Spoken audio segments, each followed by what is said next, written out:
You're watching City Channel 4, your window to our community.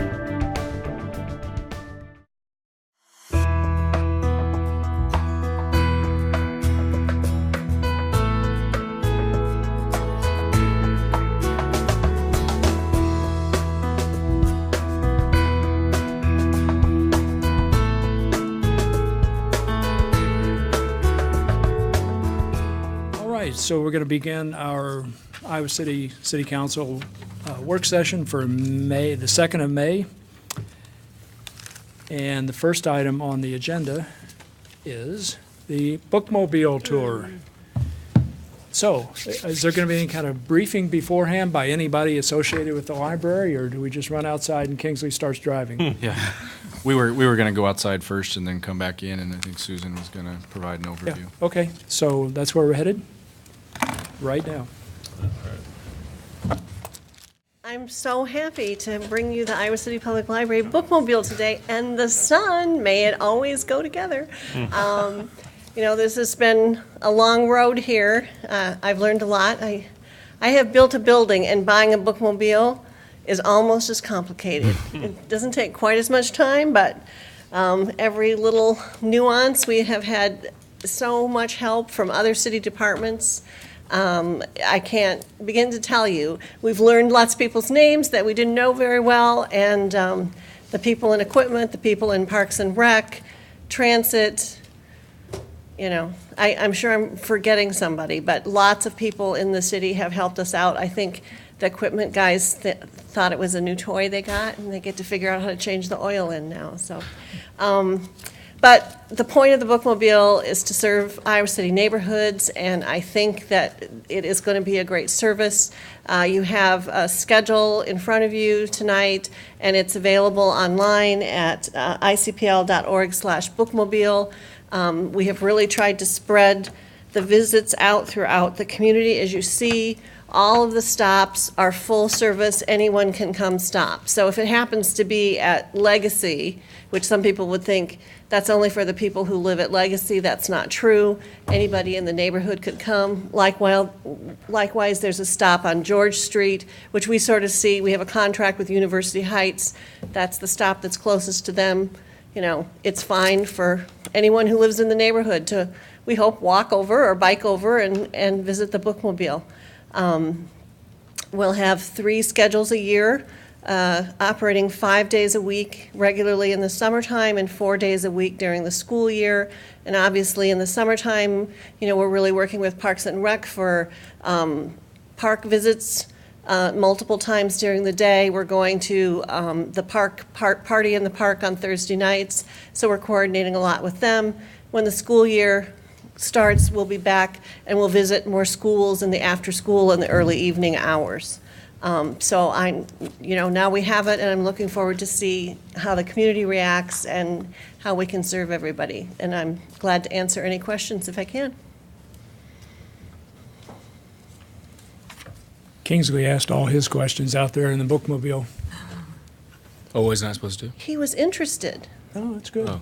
Good. Yeah, I mean, I think you had a lot of. And he says he has a chauffeur's license, so maybe we could work a deal. I do. No, I think that we could work it out where if somebody's sick or something like that, Yeah. we could come in and help. No.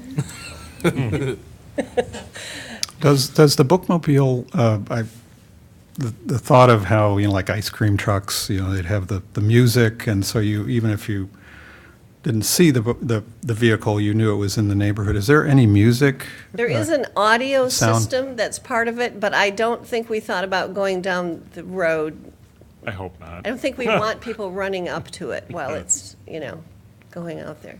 We are trying to figure out how we can coordinate with the system on the buses so you can look and find the location of it at any given time, if you have it on that'd your be phone. excellent. So we're working with that because they've been making a change in what they used. It's something that will come down the road, I hope. Well, I think to John's point, though, is there any way that outside of driving by the bookmobile, and so say it's in my neighborhood, is there anything that somebody's going to say, hey, the Iowa City bookmobile is here, loud broadcast on the radio? Just because if I'm not paying attention to, the internet or wanting to look for it, will I know outside of it being Well, there? every day, we've tried to have what we call a high visibility stop, whether it's at a grocery store, at one of our shopping malls, so that people will drive by and go, "Ooh, let's get over here and go visit the bookmobile." And in some of the neighborhoods, like the mobile home parks, I have no doubt that they're going to know when the bookmobile is there, because we have had such positive reactions. Everybody that we called and said, would you like to have the bookmobile come and visit your place? Everyone has been very enthusiastic, and, we've changed a couple of times, like, I think maybe it was Breckenridge said, don't come at that time of day, that's really a busy sort of bottleneck right there, come later. We've worked those things out with people, and I think the people in that neighborhood, particularly those more contained neighborhoods like the mobile home parks, are certainly going to know when the bookmobile's there. How long will each stop last? Sorry, John. If you look in the schedule, most of them are an hour. Sometimes, like the mornings when we're at a park, we hope we can extend that by a little bit. We don't know yet how much travel time it's going to take in between some of these spots, because we're just getting out and driving the routes and things. So if we can stay an hour and 15 minutes, if we get there 15 minutes early and get set up, we'll be open. It's a trade-off between more stops or longer stops, so it's a work in progress. I just wanted to say, I'm looking forward. I'm sure you're going to have City Channel out there at some point soon. City doing a Channel has piece on been at this. several events, and one of our people who happened to be the person who was scheduled to train on the truck that equipment gave us for the people who were studying for, practicing for chauffeurs' licenses, he's going to follow her again while she's actually driving the bookmobile. So yes, City Channel's been there with us, and we have some great video.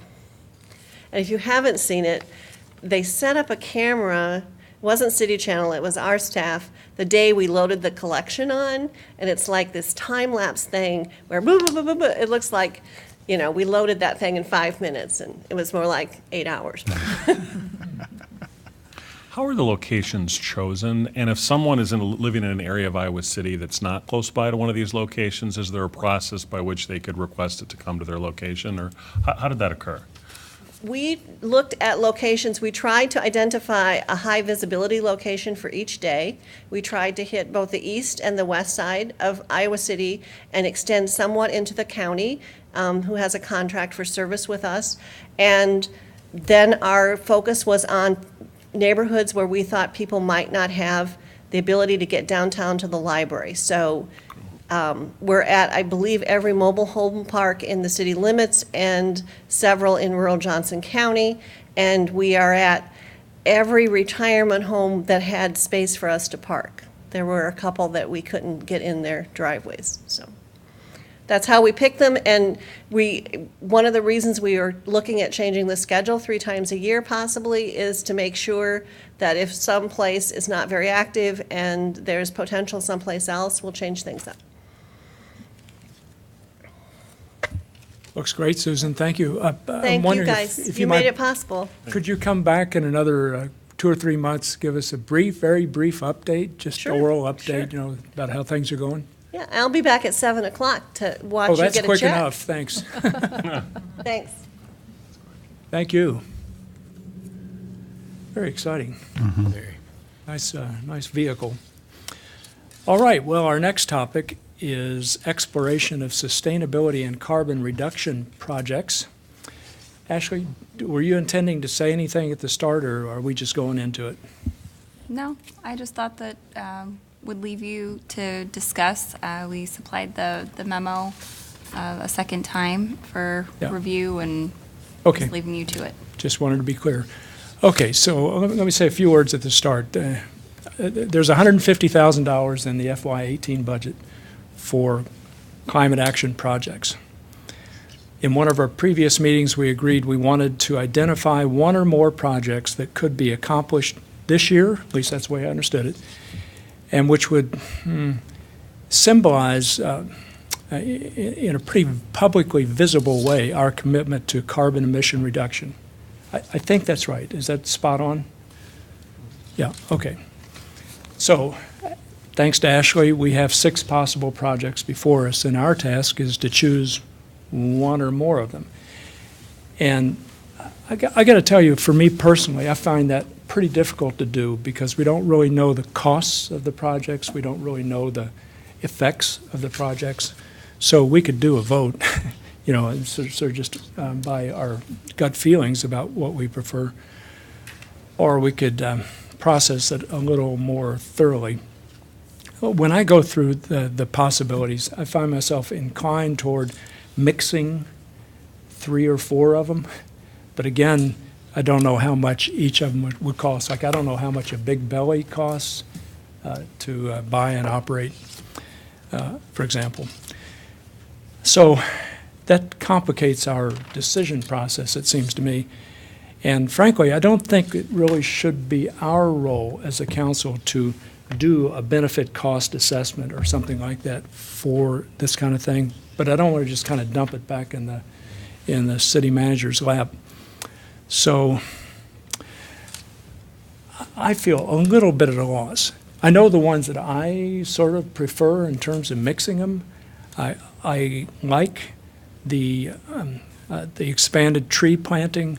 I like the Big Belly recycling in some parks. And I like reevaluating the feasibility of a solar wind project at either the wastewater treatment plant or the landfill. And I like Rockney's suggestion about looking at, return on investment for, I guess, 5 municipal buildings, right? For solar projects on 5 municipal buildings. But, like I say, I find it difficult to balance, given what I just said. So I wonder what you folks are thinking. I know you've had a chance to process it also. You have your own thoughts about this. Well, let's share them and see what we come to. Jim, I don't know if maybe I could start off. A little bit of the reasoning behind why I wanted to essentially get that more information is that, Jim, I think that's precisely, what we've been missing in past meetings. The precise cost estimate of what it would take if we were to do a solar installation on one of our major municipal facilities. And secondly, to get a specific estimate as to what the carbon mitigation would be on any particular building. In the assessments that I've looked at, Jeff has shared with me in the past, I think 3 or 4 years ago, there was an assessment actually on City Hall. There was essentially a detailed cost estimate, and there was also identification as to what the specific carbon emission would do. I think those are critical factors when we talk about major buildings. I think some of these strike me as well within the ability to sort of make the decision tonight. So, for example, the small solar and wind installations, my sense from reading the memo, Ashley, is that that would be relatively doable relatively quickly in terms of being able to at least assess the cost. Obviously, the large wind and turbine solar voltaic system, that will require more information. So what I would really like us to do is to authorize staff, and I have shared this proposal with Jeff prior to tonight's discussion, authorize staff to get an estimate on the buildings that staff feels are the most readily adaptable to solar installation. My understanding that depending upon the entity, we'd request a request for proposal that in some cases there might be a de minimis cost. In other cases, there may be no cost at all. I think it depends upon the individual company in terms of providing the estimate, because it will require some time, is my understanding, to bring their engineers out. They can't just essentially, obviously, eyeball it. They have to do a structural assessment. And I think that gets us where we really need to go. I think we need to feel a greater sense of urgency in terms of climate change. I think we're proceeding forward with a climate mitigation task force. But frankly, I don't want to wait 14 months before we take the next major step. And so I think that we can get that information, and then if we come back and we get that estimate, and Jeff has not indicated that this would be an overly onerous obligation on staff. If we do get sticker shock, we can defer, decide not to move forward with it. And the other thing that I'm suggesting is that once we get those estimates, then once we go into our year-to-year capital improvement project, they would go into essentially all the other competing priorities that we would identify on a year-to-year basis. But the difference being is that we'd have a specific cost associated with them. So that's what I would really like us to be able to do to get that authority. And in terms of these particular projects, I won't go through every one, but the two at the top of the list, I think, jump out at me as significant ones that we should focus on. The install the large wind turbine, I think in particular at the sewage treatment plant. I think that's going to give us not only the biggest bang for our buck, but the greatest level of reduction for carbon mitigation. And two, the small wind and solar installations. And so Jeff has talked about these as sort of more of a demonstration concept. I mean, the actual carbon emission will be relatively low. But I think we need to, with the media that we have, with our TV station that we have, City Channel 4, I think we can really project to the community, what we can accomplish. So those three things, I think if we can move on those, I'd feel that we're making progress, and I think that we're reflecting the urgency that we need to all feel related to climate change. When you said wind project at the treatment plant, did you mean a wind and solar project? Or Well, what- I think basically what it says is large wind turbine or solar voltaic system. So for that, I guess my understanding is that it's essentially an assessment of staff, what they think would be the most cost effective. And so if staff comes back and says, you know what, we've done the assessment, we think the large wind turbine would be more effective, I would defer to staff's judgment on that. So I think it'd be in the disjunctive rather than the Okay, conjunctive. let's hear from others. Thanks, Rocky. Well, I like the idea of a kind of a diverse approach because I'd like to try to view this as a way of previewing, in effect, the scope of what would be involved in a climate action plan, with the idea of high visibility being one factor, that we have confidence that whatever we do, it will be something that we would anticipate seeing implementing even once we have the climate action plan in place. If we can incorporate our overarching strategic plan goals of inclusiveness and justice, I think that would be a factor as well. So the projects that interested me, one I'm sure is no surprise, would be the tree planting program. You serious? Going to have to rethink that, John. Yeah, and partly because I know even in talking with Jim, Jim, you were not really that. At least my impression was is that you were not that clear on the value of trees with respect to carbon emissions. Yeah, in our first conversations. Yeah, I in know our what you first mean. conversation. So I think there is an educational component to this. As Jim said, I don't know the cost of it, but kind of having just toured the bookmobile, I thought the city having an electric vehicle, those vehicles that are traveling around Iowa City would have high visibility. And again, if that's something that we can anticipate as a strategy that we will be employing, I could see, taking the first step and doing that. Rockne's your assessment program, I think, would be another piece, and then something that would reflect, the solar wind. Whether it's a demonstration project, something that would kind of address that component, which is more on the providing supply, the supply side of a climate action plan. Okay. Well, for me, in terms of the projects that Ashley had on here, my first one would be the tree planting and the big bellies. I think Ashley had given us kind of a ballpark cost of $14,000 or. Yes, this is me not doing the math in the moment, but they're about $200 a month for rental. So Okay. you're looking at, a couple $1,000s a year to rent Okay. per unit. So if we installed them in 6 to 7 of the most used parks, then Yeah. whatever that cost would be. So that would be That'd an be a annual continuing cost, though, rental. right? Right. Yeah. Right. Yeah. But the thing, I've seen this because I spent many, many nights over many, many years in our parks for baseball and softball.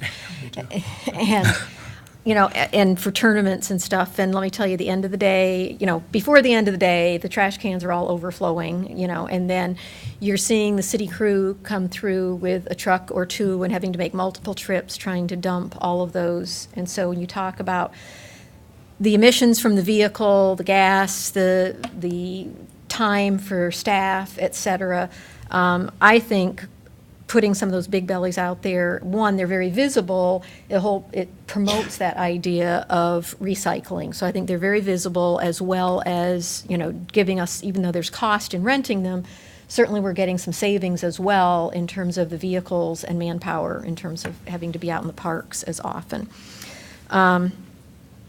Having grown up and preferring to live out in the country, although I live in the city, but in an area very covered with trees, I like the idea of doing more tree planting. I think that, we know that it cools, it's good in terms of the quality of the air, and I think it just makes a much more attractive area in which to be and spend your time when you've got a lot of trees. So I'd be interested in doing that. Can I interrupt for just a second? Do we have any estimate about the cost of planting, a substantial number of trees along South Sycamore? It depends on how many trees. I'm just wondering if we have one. I don't know if we do. I'm putting it somewhere high 200s or 300s for that corridor. That was a big corridor, the Lower Muscatine Sycamore corridor, but I want to say it was somewhere around 250 to 300,000. I don't know if the engineers. Yeah. About 300,000, I'm hearing. Yeah. So obviously, with what we're talking, we'd have to either pick a part of that corridor or a different one, depending upon. Or plant smaller trees. I don't know what size. Yeah, there's a number, and then that was a pretty barren corridor too. There's some where it's more just filling in some gaps as well. But what we would do is we'd sit down with our staff and identify a couple of corridors that we think are good candidates and come back to you. And It could tie in, by the way, and I forgot to mention, with the bicycle master plan, to try to identify those corridors that we're promoting, because those will perform better if they're well landscaped with street trees. So those are the two that I would give priority to, is the big bellies and the tree planting. And then I'm certainly not adverse to Rockne's idea of, doing an RFP, but I would certainly, as we look at that, I think we need, and obviously it depends on the particular location we're talking about, but I think we should be looking, depending on the location, just as strongly at wind as solar.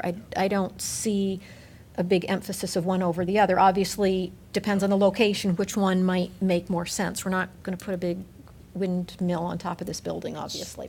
Okay. And while I like the idea of a windmill out at the landfill, obviously I think we need to do a financial analysis, before we would move forward with anything like that. So.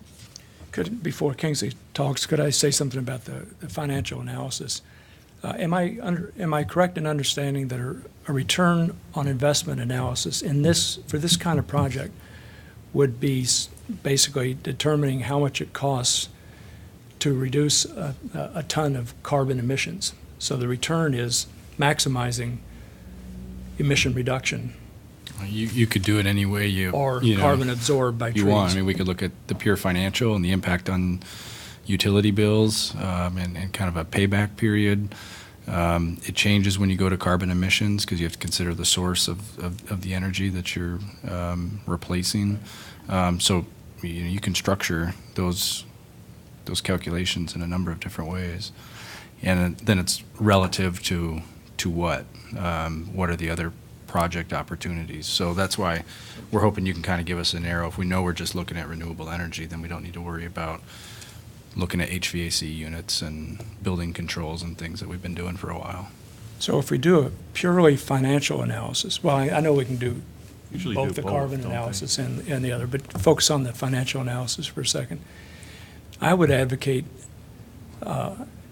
doing two different types of financial analysis. One is a standard return on investment in terms of dollars and cents, and the other would incorporate the social cost of carbon. I know, Jeff, you and I have talked about this before, but the previous national administration used basically $40 a ton as the social cost of carbon. We could incorporate that into our analysis pretty much as a test case, as well as for providing useful information in this particular context, and have that as a parallel to go along with the strictly financial analysis. I guess the only other comment I would make, I get that the majority of the council has wanted something that's kind of a flashy, publicity kind of thing. But I think for the public, and I think for us as well, it would be interesting to see the difference or comparison on that return when you talk about an HVAC project. I mean, I know they're not as exciting and flashy, et cetera, but I think it's important, as we control the money for this city. We are responsible for spending taxpayer money. And so I think it's important that we have that comparison between doing the new and flashy and what's it really doing for us in terms of reduction of carbon emission and the return investment versus, the non-flashy kinds of projects, which might be HVAC, it might be new windows, it might be LED lighting. And certainly, I think with, Jeff, you'd have to answer this, with some of the facilities analysis that's been done over the last few years, would you and staff have maybe like 2 or 3 kinds of projects like that maybe you've kind of been thinking about that at some point need to be done because of building maintenance or something? Yeah, that could be we have analyzed? a list of improvements at each facility that we've been chipping away at for years. And that's one thing I want to make sure that everybody understands, that our staff has not been kind of standing still the last 10 years or so. We've been actually very aggressive in reducing our carbon emissions. We just haven't done so in a flashy way. We've been taking care of the low-hanging fruit, so to speak. But we still have a long ways to go. We have lots of facilities that don't have LED lights. The AmeriCorps program is going to help out with that this year and help us make some further progress there. You've seen HVAC projects come before you, boiler replacements, things like that, HVAC projects. So we're doing as much as we can, as quick as we can with a lot of those renovations, and they've made a big impact, and we track that. So, but that's the long way of saying, yes, we can bring forward some of the more routine projects and show how those pay out too. I would like to see that. Yeah, no, and I actually would agree with that. And I think that's part of the point of getting the estimate as to the cost. So we can come back, we can get an estimate as to the cost, that the staff feels are the most adaptable. We can also get a sense of sort of the carbon emission. We can then, and it seems like in terms of our history, because we have so much experience, we'd probably have information readily at hand as to what it would cost if we were to do the HVAC renewals and those sorts of things. So that's sort of what I'm envisioning is step one is to do this process, get the information, and then reconvene, 6 months from now or whenever we'd get that information in, and then make the decision at that point. And then we may decide that HVAC makes the most sense going forward. So I would just say, I kind of agree with everybody where they're kind of at. So trees, I'm obviously for now, and you've changed my mind as you've gotten on council and in general. So I appreciate that. Down the trees. I think that for me, there's different reasons. Obviously, I think I agree with the reasons as far as carbon emissions, but shade, being a huge. The weather here, I think, is it's just essential. Somewhat tough. And I think that you talked about the bicycle master plan. One of the things as you were talking, I was thinking about is just walkability in general. And so making sure that if we're thinking about that particular corridor that we're going to use that as a promotion as far as we're making this a more walkable corridor by doing these things. And so that would be something important. The large installation, I'm all for. I'm more interested in wind than solar, but I think from Susan's point, I'd just be interested in, from the numbers perspective, which one would work. I would like to see it, obviously, a large installation at our water treatment plant. For me, I'll be honest with you, I'm really excited about the smaller projects. One, because I don't necessarily know what kind of cost will come from that, but when I think about visibility, and I think this is part of the reason we're talking about this, honestly. Trees are important, but I think, I'm not a tree guy. If you put some more trees on there, I'm going to drive by and say, there may be a couple more trees. I'm not going to notice kind of a huge change. But when you think about a large installation project, I don't mean that as a rude thing. I just don't see myself going to the water treatment plant a lot. I may, go there for a tour sometimes, but I'm not going to, make that a daily trip. And so I guess I'm thinking of, kind of Susan's point, not some like big monstrosity on top of the city hall, but what are some other things in relation to maybe our city buildings, as Rocky had mentioned, just smaller, I don't know where all of our city buildings are. I can think about the public works facility that we're talking about phase one. I mean, that would be an important piece as we're seeing more cars drive that corridor, maybe having a couple of signature small projects there. Those are the things I think are high visibility, and if we can kind of build those into the project, it may have some high, cost benefit analysis as well. Yeah, we've talked a number of, certainly the public works facility that's on our radar. Julie's talked to me about park shelters and being able to take care of the lighting at park shelters with solar. Chris and his staff are looking at solar on bus shelters when we might provide some ambient lighting at key locations. So the Bookmobile, I don't know if they covered that out there, but they have solar as part of that system. So we are trying to integrate that into some of the more routine projects that we do, and there's a lot of possibilities, particularly at parks, if you want to go that route. I guess, but then to that point, Jeff, I appreciate you stating that. If it is a question as far as doing a large project at the water treatment plant and doing a lot of those small projects, I would be more inclined to do more of those small projects, just because I do think that, granted, we can do a more bang for your buck analysis as it applies to the water treatment plant, but I don't know how many times, now I can't remember her name, as she's come before so many times before, has talked about bus shelters and been able to add that, I've been able to add that, that lighting piece from a safety perspective with bus. I mean, that would just be, I think we'd be killing two birds with one stone. So that's an important part. And then the vehicles, I almost think that we can do that regardless of doing this analysis. I think that, I'm not necessarily interested in kind of buying vehicles now. I think maybe it's in lines as far as, if we come up to a cycle where we need to buy 3 new vehicles, we'll think about purchasing vehicles that have kind of, or electric vehicles or something along those lines. And so I don't necessarily know if the feasibility study needs to speak to that. And so I'm interested, but I don't think I want to spend the money in that. So just to recap, trees, it's hot. Large installation, obviously, at the water treatment plant, as everybody's kind of talked about. And the smaller projects, I think for me, would just be one of those things. I left out the big bellies because I was in Toronto maybe 2 weekends ago, and they just didn't have that. I mean, I appreciated they had like the recycling and some of the other pieces. And so then my question is Big Belly offering us more than just some type of contraption that kind of melds more into the to the environment of the particular area that we can just separate? I mean, I don't think I did anything differently than I would at a Big Belly. But I don't know, I can't remember the waste minimization impacts as far as like when it goes into the contraption, what it does. But that would be my question. That's why I didn't put Big Belly on there. It's a compactor. So it compacts. There's a solar panel on the top, and it compacts it so you don't have to pick it up as much. Okay. So, I mean, that's why I'm not high on it. But, I mean, for me, those are the 3 things that I would focus on. So, Jeff, have you gotten crystal clear guidance from us? Well, I mean, kind of, yes. What I'm hearing is interest in perhaps exploring something larger scale at maybe the landfill or wastewater facilities, which we can look at. Visibility projects, and I sense some flexibility on whether that's large scale or several smaller scale. And then the tree planting corridor seems to be unanimous across the board.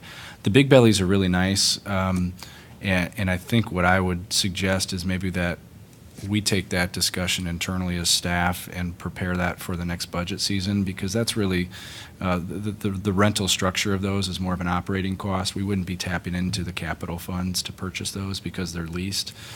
We'd have to build that into our operating budget, and that seems like a discussion maybe down the road, and I don't sense a whole lot of urgency, but I do think there's, I do think the experiment downtown with those has gone well, and there's probably some good reason to put those in some high volume, some parks. So trees, we'll get you some numbers on routine projects that we have coming up and what those look like, and then explore a mixture of small and large scale projects, and we can bring back to you. Does that sound? Are we going to get the RFP, though? Did we get support on that for the big projects? I think it's a good idea. Yeah. Okay. Give us So- some basic information for looking ahead for What- future action. What's the, just lay out the expectations for what that RFP will produce, how many facilities? Are we okay at just the 2 facilities that I mentioned? Do you want us to bring in City Hall? Do you want us to bring in the rec centers? want to make sure that we get at what you want here. Well, I was hoping that it would be the 5 municipal buildings that staff in its own assessment feels are most readily adaptable to either a solar or wind installation based upon the lowest cost to the taxpayer, is sort of what I was thinking of. So that way you would have the flexibility on that, and we'd just get the RFP, and then we'd come back once we get the numbers. So my guess is going to be, and I don't know this for sure, but we're probably looking at water, wastewater, landfill, airport, outlying facilities that that's fine. aren't very high in terms of visibility, but probably provide us the most ample opportunity for a ground mount. My guess is the ground mount's going to be a better situation because our roofs weren't designed to hold solar. Some may be capable, but I doubt very many without some structural reinforcement. Rockne, does that sound Yeah, good to you? yep, that sounds good to me. How I mean, about it's the rest based of you? upon your Fine. judgment. Yep. Yeah, so it sounds like you can make sense out of this wizened discussion. Yeah, that we've just we've had. got enough. Yeah, it's good. Excellent. Well, that was a lot easier than I thought it might be. Hold on, I gotta go through notes here to find out what's coming up. I know we have clarification of agenda items. All right, any agenda items anybody wants to talk through a little bit? Oh, I want to congratulate Ben and welcome Gustav aboard. Didn't do that publicly. Where'd Ben go? Oh, there he is, over there. Yeah, so it's Gustav that will have big shoes to fill next year, right? Anybody else? Clarification about this or that? Open container amendment, item 13. So there's just been some conflicting stuff that I've read, and albeit late at night, and so maybe I'm just misreading it. But this ordinance allows for, this is specific to the downtown block party, or this is just for in general? This is the downtown block party. The framework will be there for other events to potentially utilize that. Oh, Simon's here. Stole his thunder. But it would require your approval. So Okay. we've always envisioned this as, let's test it out with this event, and if it works, then maybe we have discussions about doing it for a similar event next year or for other events. Yep, absolutely. Couldn't have said it better. They all require an individual agreement that comes back to you for each one. So while the code amendment could apply to other events, they would have to get individually approved anyway to be able to take advantage of it.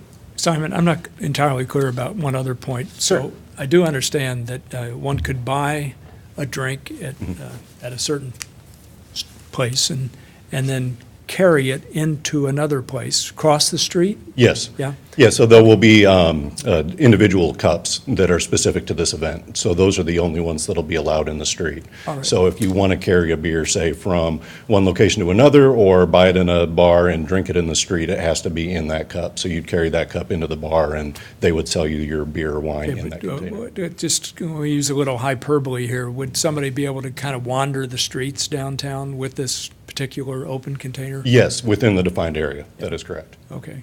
But not the beer. Yeah, Yeah, But that's not- the open yeah. container. You can have the cup with the beer or Oh, wine yeah, in so it. that's what I'm Yes. making- Not With the beer. yes, with beer or wine in it. I'm just making a difference between, not a can of beer. Oh, Yeah, correct. Gotta be can the or a cup. bottle. Yeah, Correct. the cup. It has Just to wanna be make in the sure. approved container. Yeah. That's correct. Although we don't have an enforcement mechanism for that. I mean, Right. because open containers will be allowed, so we're not going to be able to charge someone who's got an open beer with an open container violation. The focus of the police is going to have to be on behavior. An analogy to that is, you know, if somebody opens their own beer inside a bar or restaurant that they didn't buy at the bar or restaurant, that isn't, that isn't illegal per se, but the bar would ask the person to leave. You know, they wouldn't be allowed to per the policy. So it would be similar in the street in that, it wouldn't be illegal for them to have their own beer that they've brought in and open it there, but they would be asked to pour it out, asked to leave. So we think of this as an experiment, Yes. right? Okay, how will we know if the experiment fails? I think what are that the largely kind of it'd be, calls for service. If the, police experience, we'll have 6, what would have been off-duty officers paid by the downtown district that'll be on site there. So we'll review with them what their experience was, whether they ran into any problems with, this change that is different from other festivals. That'd be the primary concern. I think it's just going to be a sense of how the community reacts to it. Certainly, when they did this up in Cedar Rapids, I think by and large it was received very well, and they've decided that they want to continue to do that.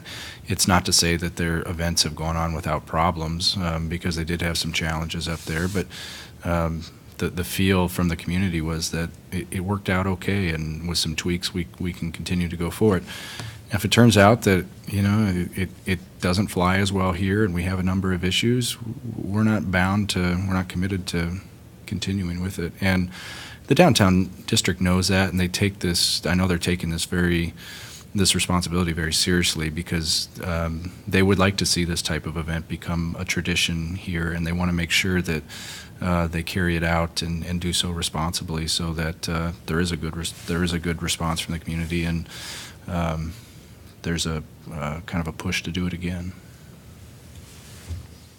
I don't remember what the boundaries would be Sure. for this experiment. Goes up to Clinton Street, not including the sidewalk. Iowa Avenue, including the sidewalk, but stopping at the curb line. So Iowa Avenue will still be open to traffic, but the sidewalk will be part of the event. Lynn Street and College Street, essentially, the southern boundary of the Penn Mall. Everything within that. Yeah, everything within that. So for the streets themselves, it's basically, Washington and Dubuque and Lynn, plus the Okay. Penn Mall. Any other questions for Simon on this? Thanks. Thank you. 5F3, it's correspondence, was an email that was sent to me, and I forwarded it to council, so it would be in the packet. This is on the park rule of no alcohol. Basically, the issue was, families either wanting to have a small gathering or a small wedding reception or something. Is there some way that we can adjust our park rules to, obviously, no keggers, that kind of thing? And so I wanted to put it in the packet so we could bring it up for a bit of discussion and see if we could reach any consensus on maybe directing staff to look at that policy and see if we can come up with some modifications. Are people interested in that? Could we do a work session on it? I guess my question is, do we need to do a work happens. session, or should we, Jeff, I think you and your staff would probably have the best ideas of maybe how that could be tweaked to allow kind of what this is asking for? Yeah, and we've done a little bit of research with other cities. A number of other cities have policies that allow alcohol, usually small personal quantities, no case quantities, no kegs, that type of thing. I think it's very possible to come up with some regulations that would work. So would council be willing to just kind of let staff start with it and bring it back, rather than us trying to work session it? Yeah, maybe bring something back to us, a specific proposal. Okay. In the meantime, Yeah. Rockne, if you've got specific ideas, maybe Well, I talk didn't to have any Julie or- specific ideas. I was just thinking if we're going to change it, I think that we should just, obviously we're signaling the public now, but I was hoping there'd be a greater opportunity to weigh in. I agree that the point of it is for the keggers, avoid- not for the people at a little get-together having a can of beer. But that said, it would be a major change to the existing policy. And I think when we do those major changes, we should give as much time as possible. So obviously we'd be able to do that and have to come up with a separate, would it come up in the form of an ordinance change, or would it be just a policy that we would be able to? I think there's enough flexibility in the ordinance to permit it. Okay. I believe that. Also just be a policy Yeah, I change. believe that I have the authority right now to change the regulations to allow it, and so we've used that at, say, the library, the senior center, a couple of the parks facilities. Anytime there's a change, I'm able to do that. With this case, I'd certainly feel more comfortable coming back to you Yeah. and saying, here's what staff would recommend. If you're okay with that, then we'll implement it on our end. So it could just be a resolution, or maybe even a simple motion at that time. Okay, I'd be fine with that as Yeah, long I'd as definitely like to see something like that, so we could have a discussion about it in public, Public can be and the public would notified. know what Yeah. the parameters Yeah, are. I think it's appropriate to ask the Parks Commission to weigh in as well. Do we have an idea what facilities we would be permitting this? Or is that part of the, Well, what we had discussed would be potentially changing it so that you could have beer and wine for personal consumption, like if you were fishing, you could have personal amounts in your cooler, say for something like that. And then along with a shelter rental, it would be through a permit, so you'd have to provide insurance and show that you have insurance for serving. And still same, no hard liquor, just beer, wine up to, say, a pony keg or the small growler type. We get a lot of requests for that. That's what, I think that's kind of some of the parameters we've learned from other cities as well. How realistic level is it pony for, keg, how realistic is it for people to get insurance? I mean, if they're gonna, We actually have an option, they Really? can buy it through us. That's what we do when they rent Terry Trueblood or Ashton House Okay. and they have alcohol. So there's a mechanism in place for that. okay. We're looking at each other. I think we're thinking the same thing. Probably, I think there may be a bit of a problem with doing kind of a cooler situation and the fishing. And I think what I have in mind is more of the shelter rentals where you've got kind of a defined location and it may, we'll have to talk. We need to hash some things out, but would this be appropriate for all shelters at a neighborhood park versus a city park or a Mercer, more of the destination parks? We'll just need to look at some other cities and think about that before we come back to you. Okay, thank you. Yeah. Come back to us with a proposal. Any other agenda items? All right. Let's turn to the info packet discussion for the 20th of April. I had a question about IP4, the I-380 planning study. This might be more of an MPJOC issue. Do we know what they're evaluating, whether they are thinking of doing 6 lanes, or do you know what their long-term goal is on that? Is Kent here? Yeah, good evening, Kent Ralston, Transportation Planner.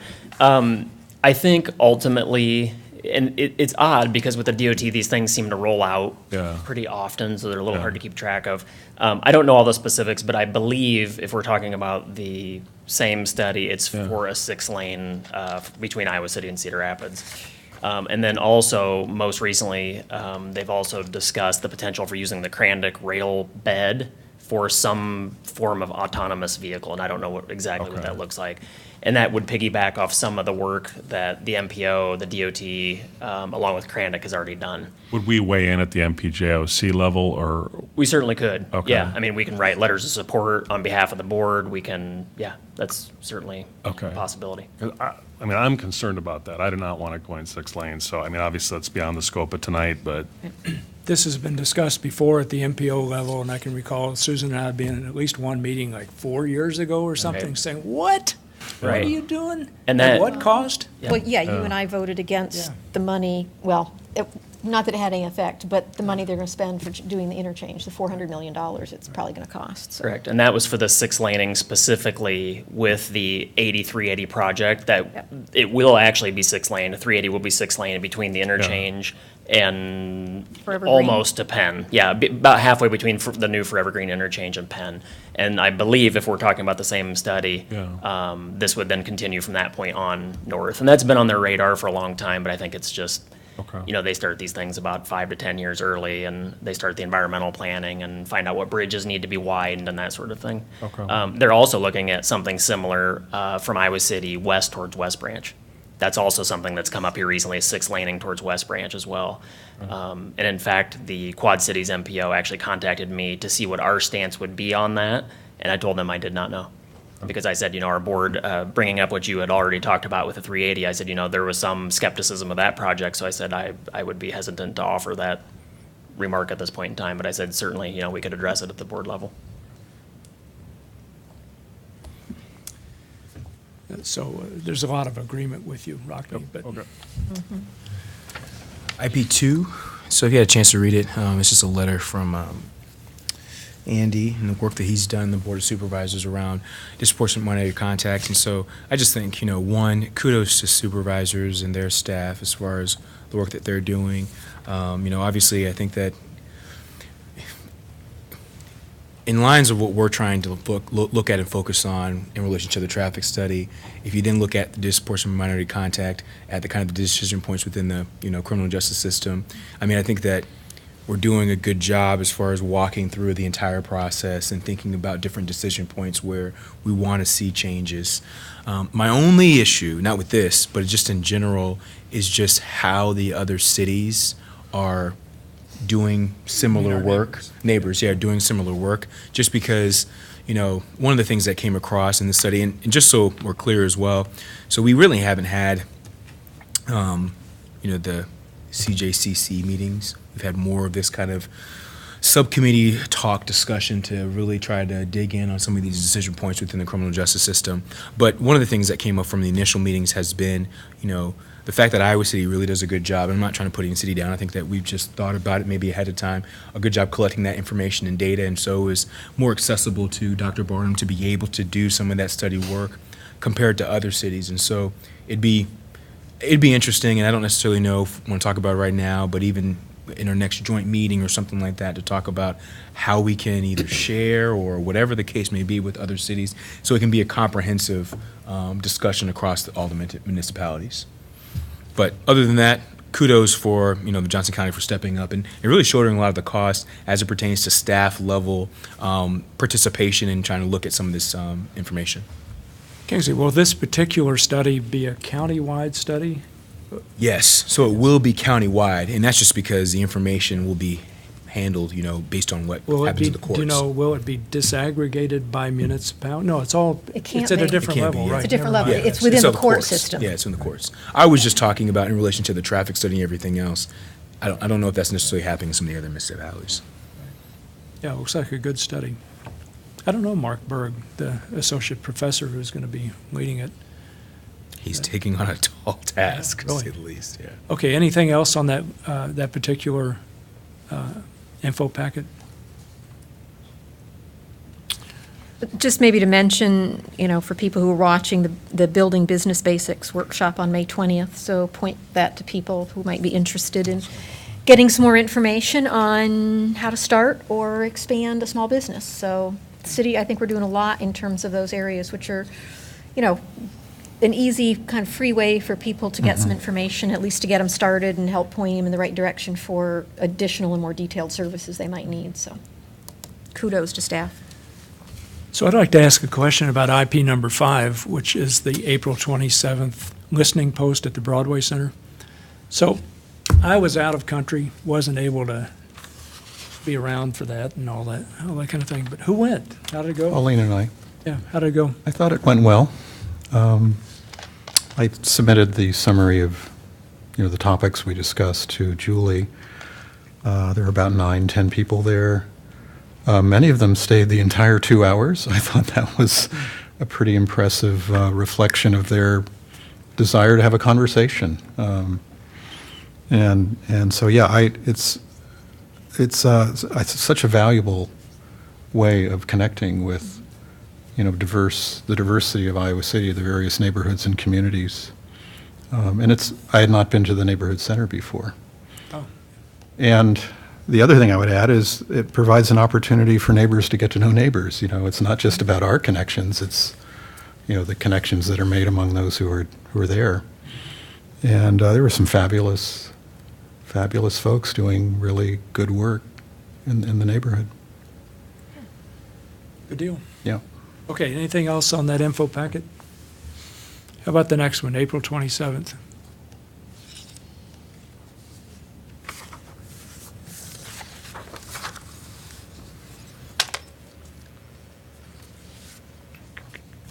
You want to mention IP6, the proposed ballot language? Yeah, we've got the proposed ballot language for the bond referendum for the Iowa City Community School District. So glad to see that. That's moving forward. And certainly, there's a pretty organized group that are really pushing for the passage. And so they are out trying to inform people of the benefits to the district. So encourage people to, look out for that information and, educate themselves about what this will do for our district and then make their decisions. And then we'll be doing a referendum in support. Where can one find that information? Do they have a website? Yeah, or? I think if you go to the school district website, and I think this organization, which of course is a pro group, I think has some stuff out, but I'll get some contact information for you. Or are you ready for us to bring you the resolution at your next meeting, or? Yep, as far as I'm concerned. I would say so, yeah. Okay. Yeah, I think the sooner the better. I want to ask you a question similar to one I asked last meeting, but I hope I get it right this time. Can individual council members take explicit public positions on the election, on the referendum? You can, as long as you're not using any city resources to do so, i.e., don't use your city email, don't use city channel, you know, Right, got it. don't Don't present be the yourself city. as, yeah, Yeah, right. okay. In your personal capacity, yes. Okay, thanks. On, I guess, a related point, we all know, I think, that the school district is holding a meeting at Horace Mann Elementary right now, or I don't know if it's literally. It is right now, yeah. Tonight. I really look forward to hearing how that goes.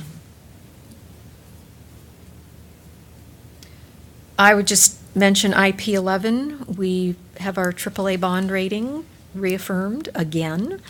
Thank you, Dennis. I know you don't want to be at the helm of our losing that, and neither does Jeff, and neither do I. So, and I think as you read that, I think it's really important to keep in mind, and we see this in every single one of Moody's reports, is that Iowa City is an atypical city for having a AAA bond rating. When you just look at a number of things, but when you look at median income, which is much lower, and of course that's because of all the students, which is a huge part of that. But the stability that we have because of the university and University Hospital and other large employers, we have a really strong economic and consistent economic base, which is really important. And just as important as those things, I think, is the incredibly strong financial management that this city and city staff and councils for decades have taken this very, very seriously. And certainly in the last few years, I think our staff has really stepped it up even further as Moody's has changed their mechanism and their criteria. Some of this started probably before the last election, but some of it maybe since, in terms of emergency fund, increasing our the revenues that we're holding over in accounts, et cetera.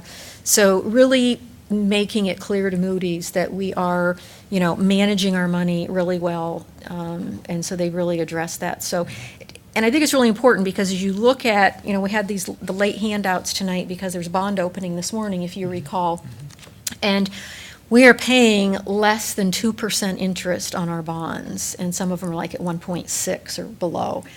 And that is only because we have a AAA bond rating. You look at other cities that have a much lower bond rating and they're paying 4 or 5% on their bonds.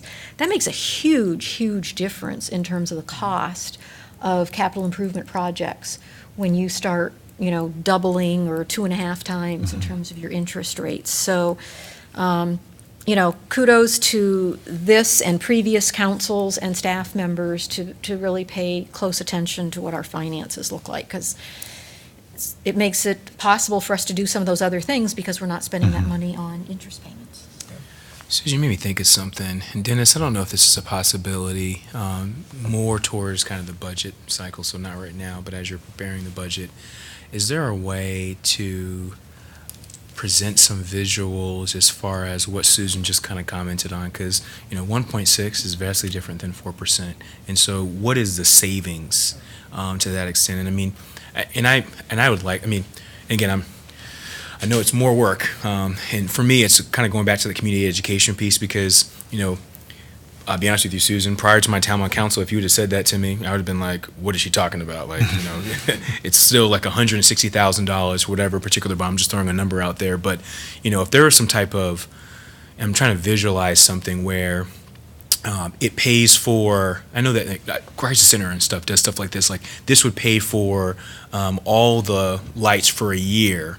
with the money that we've saved within this particular, range of interest rate. I think that would just be more compelling for me, and I think some other folks that have asked me questions about it, and I don't think I've been as eloquent as Susan has been. I just say, well, it's different than like a higher percentage, but I think that would just provide more information and just just a better way of, and I always think about it, and make a joke about, $10 is like 10 junior bacon cheeseburgers. It's not the case right now, but it just gives that relevance as far as what it can be for people as they think about, something that they're more readily, able to look at and visualize. Sure. We can try and get some information from our financial advisor to get some comparatives between what a AAA rated entity pays versus a lesser rated entity pays. And then we can certainly get that information and convert it into a format that you could see and compare, either like a property tax rate or something that's, maybe, like a utility bill or something that is maybe a little more understandable. So Have we taken this subject on as a City Channel 4 episode? As I was reading this, I thought, and I know we talked about this during the strategic plan, how can we take something that is pretty dry stuff and important, extremely important, and we're very proud of this, and yet, it needs to be translated into a presentation where people would actually find it interesting and comprehensible as to what it is, that is being talked about. we could try. You could try. Some people learn by words, some people learn by numbers, some people by charts, some people by analogies. Yeah, so I think there are a whole variety of ways. I'll work with you on it, Dennis. I was having this discussion in the office today. Okay. How do we package this so people can understand it?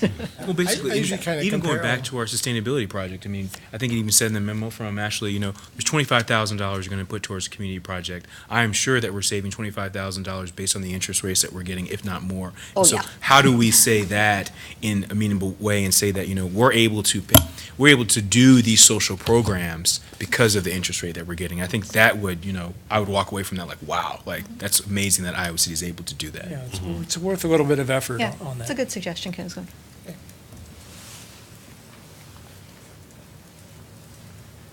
Still on that same info packet, and that's, we're at the end of our work session with this packet. But anyhow, IP number 12, a City Lab article entitled, "Why is Affordable Housing So Expensive?" I actually don't want to talk about that, but I'll use it as a segue. I learned today that the congressional spending agreement to fund the federal government through the end of September will fund CDBG and home funds at the same levels as FY16. That's good for a while. That's huge, because we were pretty fearful that CDBG and home would go away. And grants for homelessness assistance will increase slightly over FY16. And there's all sorts of other stuff that's embedded in that, and it's got to be pretty fascinating to look at how that happened, and it has to do with a cluster of Dems agreeing with a cluster of Republicans to get something passed and to keep the government open for another 5 months. So I thought y'all would like to know that. Jim, maybe one thing related to legislators. I was looking at IP5, and I see that for May 16th, we have the recap of the legislative session for our work session. And I'm just wondering whether that will take up the full time. And I think since we have these other items on here, one of the things the legislature did was take away some of our home rule authority based upon rentals. And so I was wondering whether we could move neighborhood stabilization up to the May 16th session. I mean, what do people think about it? Because I think that would be naturally flow from one of the key tools that they've taken away from municipalities. What do people think about that? I kind of doubt it. I think. Okay. We're trying to get it to you as soon as we can. We're the week after May 16th, I think it's the 22nd or the 23rd, a group of staff are gonna be traveling to Des Moines to meet with a few other cities to talk about what their responses are, kind of just share ideas on where to go from here and what the best way to protect the integrity of our neighborhoods will be. So we'd prefer that we wait until probably June to have that discussion, but we know that there's a sense of urgency and we're trying to move quick. I'm wondering, that's sort of lonely up there. Are there any other topics we want to cover or not? The work session time is when we can move forward on things. Is there anything else that jumps out, or do we want to defer and just focus on that? Yeah, I'd like to talk with Jeff about that more tomorrow and Okay. see if we can line up specific work session, schedule of work session topics and come back to you all with it. I'd like to mention IP number 7, which is the Downtown Co-Sign Program. There's a memo from Jan Ream about the program. I gather it's making tremendous progress, and that, I don't know, what does it say? There'll be a grand unveiling on August the 11th. I think that's right. And anyhow, it's going really well, and it sounds like a terrific program, so I'm looking forward to seeing the results on Doorway, so to speak. Okay, anything else? Whoa, look at that, 19 after. Good deal. I guess we're done with our work session, right? For this evening. Get back together at 7.